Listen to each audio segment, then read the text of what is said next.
फूफा जी है, वो भी बरेली वाले हैं। वैसे हमें पता है कि हमारी तोंद जो है ना बहुत बाहर निकली हुई है, समझे ना कि चौराहे तक फैली जा रही है। फिर भी हम रोटी की जगह सिर्फ चावल ही खाते हैं, क्योंकि समझे ये और डिटेल में समझाएं, क्योंकि रोटी चबाने में ज्यादा मेहनत करनी पड़ती है ना। मुझे छोटू क्या खाता है? गोमू भैया तो दोनों चीजें खाते हैं। नहीं सर बोलिए, वैसे छोटू क्या खाता है, रोटी या चावल? और ले दो। हाँ सर उधर से चलेगा, चलेगा, यहाँ से ले लीजिए।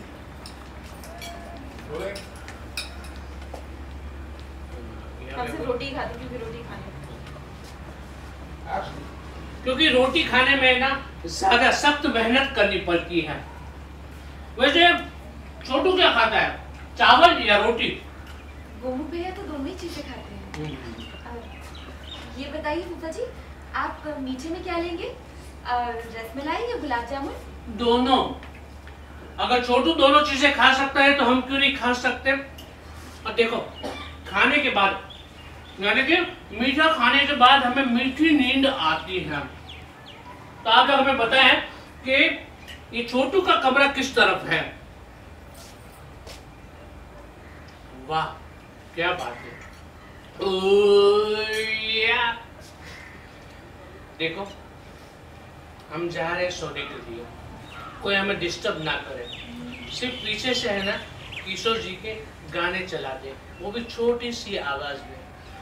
ओया थक गए, पानी रूम में पिला देना।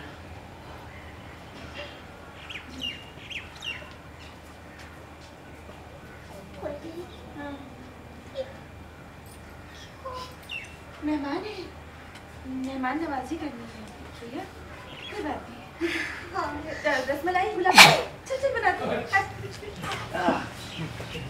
अरे लास्ट ध्यान देना क्या, पानी और मिठाई छोटू के साथ तो जरा हाँ साइलेंस।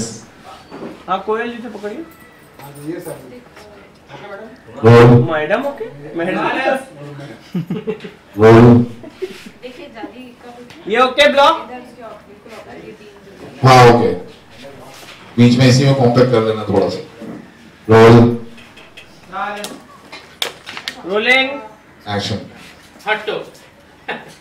अगर भोजन के वक्त